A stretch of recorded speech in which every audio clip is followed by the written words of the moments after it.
Isaiah 25. O Lord, you are my God.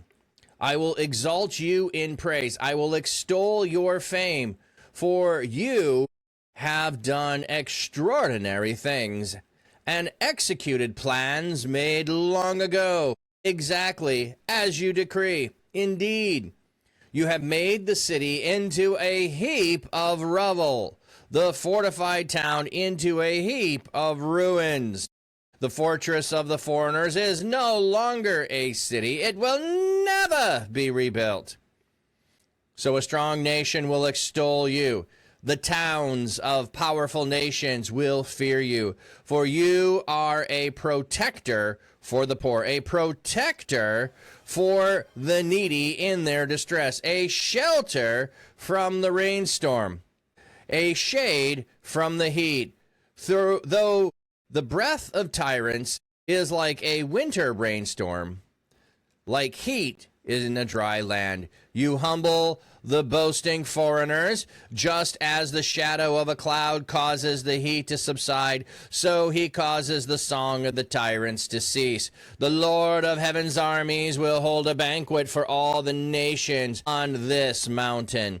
At this banquet, there will be plenty of meat and aged wine, tender meat and choice wine. On this mountain, he will swallow up the shroud that is over all the peoples, the woven covering that is over all the nations. He will swallow up death permanently. The sovereign Lord will wipe away the tears from every face and remove his people's disgrace from all the earth. Indeed, the Lord has announced it.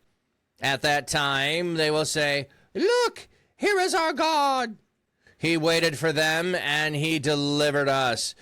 Here is the Lord. We waited for him. Let's rejoice and celebrate his deliverance. For the Lord's power will make the mountains secure. Moab will be trampled down where it stands, as a heap of straw is trampled down in a manure pile. Moab will spread out its hands in the middle of it, just as a swimmer spreads his hands to swim. The Lord will bring down Moab's pride as it spreads its hands.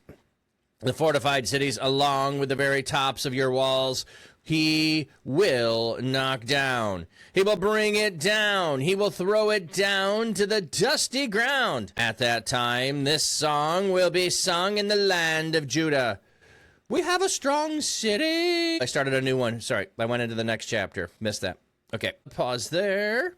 Go back to the beginning. Sack attack. Tip of the cap, friend. Tip of the cap. Hope you're doing well today, friend. Okay, so we're in Isaiah. Again, we've got pronouncements that have been going on against neighbors. We've got pronouncements going on against Israel. And so now we're going to have a time of praise.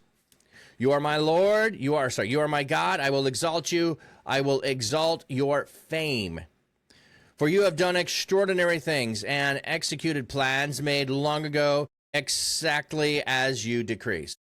Declaring God's permanence, God's prominence, God's eminence, however you want to describe that.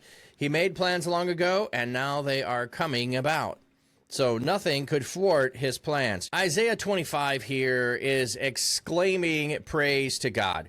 We've had a bunch of destruction coming about, and now we're going to have praise. And we're talking about God's plans he made long ago. Nobody could thwart his plans. His plans are going to come about. They're extraordinary plans. They're the best plans ever. Just wanted to say hello before going back to bed. Well, I thank you for doing that, Miss Duck Jada. I hope you have a blessed Easter weekend. Have a blessed Easter weekend. How was your Good Friday? Wow, 1 year, 2 months, 24 days. Cool. All right, so Good Friday was okay? Okay. Indeed, you have made the city a heap of ruin, the fortified town a heap of ruins. The fortress of the foreigners is no longer a city. It will never be rebuilt. So we have the imagery here of God bringing about judgment upon people who have been your oppressors, or people that were just oppressors in general. These cities have been destroyed because they were opposed to God in some way. You didn't do anything for Good Friday? Oh, it's okay. I don't really have much planned for Good Friday either. Some churches do Good Friday, others do other events, so I never know what people are up to. 15 stream streak. Way to go, I'm watching. Nice job. Okay, so the strong nations are going to turn and extol you. The towns of the powerful nations will fear you. Why? Because you've shown and demonstrated your power, and now they are going to turn and show that you are who you are. You protect the poor. You protect the needy. You are a shelter in a rainstorm. You are shade in heat. So talking about no matter the circumstance, you are there. You protect the poor. You protect the distressed. The big and powerful, they're the ones doing this, and you are the one who comes against them. And so eventually they're going to turn to you. Heat in a dry land, you humble the boasting foreigners. What do we have on the footnote there? The tumult of the foreigners. Okay. Just as a shadow of a cloud causes heat to subside, so he causes the song of tyrants to cease. So God knows tyrants, and they ain't going to get away with it. He's going to come against them. The Lord of heaven's armies will hold a banquet for all nations on this mountain.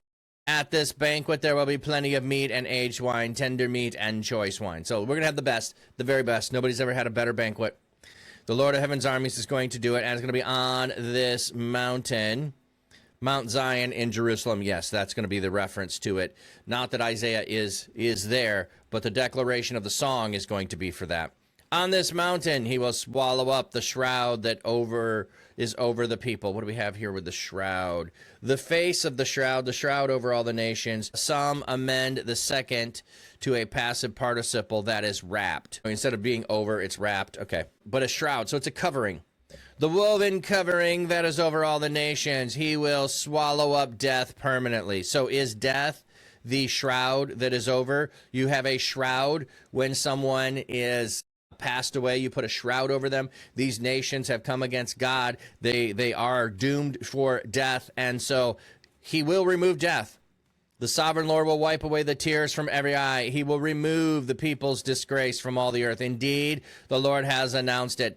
At that time, okay, at that time, not now, at that time when God is going to swallow up death permanently. Now, there has to be a remnant hope that this was something within their lifetime, and the deliverance pieces are going to be there of coming out of the land and returning to the land of Israel. So that's why part of the motif of this is set in Israel. But the wiping every tear away from everyone's eye, like there is no reason, like the imagery of the wiping away every tear, such a beautiful imagery. He's going to remove the disgrace. Why would we have disgrace? Because we done messed up, Aaron, and we did bad things. I mean, that would be why we're disgraced, okay? Indeed, the Lord has announced it. At that time, he will say, look, they will say, look, here is our God. We waited for him, and he delivered us. Here is the Lord. We waited for him. Let's rejoice and celebrate his deliverance. So at that time, whenever this is, whenever God delivers. So it may not be yet the wipe away of every tear that will happen, but we can have a fulfillment where God has delivered us out of exile, so we can have a fulfillment in that way that is a sign of the fact that he will indeed wipe away every tear and he will do away with death. So it's not laying it out like here's part of a fulfillment and here's a sign, but I think we can look at it as what are the things that could have been happening in the life of Isaiah that people would have seen, and those were a sign of the promise that he will indeed do away with death. Because I see doing away with death as a promise that we are all waiting for. Because people still die all the time. So it clearly hasn't been done away with. For the Lord's power will make the mountain secure. Moab will be trampled where it stands, as a heap of straw is trampled down in a manure pile. Moab will spread out its hands in the middle of it, just as a swimmer spreads his hands to swim. Okay, that's an interesting phrasing, because I don't remember that. And I also don't remember, like, people in ancient times swimming in, so I want to go look up as a swimmer here and see what it has. Now, maybe there were some people that did swimming, but I don't remember running into that. And maybe it's just simply the fact that if you fell overboard in a ship, you would have to swim. So it's not recreational swim. It is just simply necessity that you have to swim. That might be what it is. Sacha. swim. Even if swimming is simply you went overboard and you have to get to safety, it is a desperation, spreading your hands out to try to get to shore. Like, you know, regardless if they had form or anything, they would have known on some level the movement that was needed. So just here, we have the imagery of swimming in manure. This is where Moab is. It's pride. It's spreading its hands out. It's in the manure. Yeah, that's the ticket. The fortified city is going to get knocked down. He's going to bring it low at that time. Oh, sorry. There we go. That's the next verse. We've got it. He will bring it down and throw it down to the dusty ground. So Moab is going to get its comeuppance. There we go. Oh, ukulele. You Googled it and found a swim site saying swimming as a competitive sport can be traced back to ancient times with evidence of organized swimming competitions found in Egypt, Greece, and Rome. Wow. In ancient Greece, swimming was a vital part of military training, and the first recorded swimming took place during the ancient Olympic Games held in 770. Wow! Ukulele, that's amazing. I did not realize that, because everything that I have seen and looked at is that, like, especially the Israelites, like, they don't want any part of the sea. They're not going people. They don't have many ships. Sure, the disciples are fishermen on a little lake of Galilee, the Sea of Galilee. Like, they go on a lake, you can see the other side of them. They don't go out and sea venturing people in the Mediterranean. That's not where they go. So yeah, that would make sense that some of the other nations who were along rivers and in the Mediterranean would have developed it.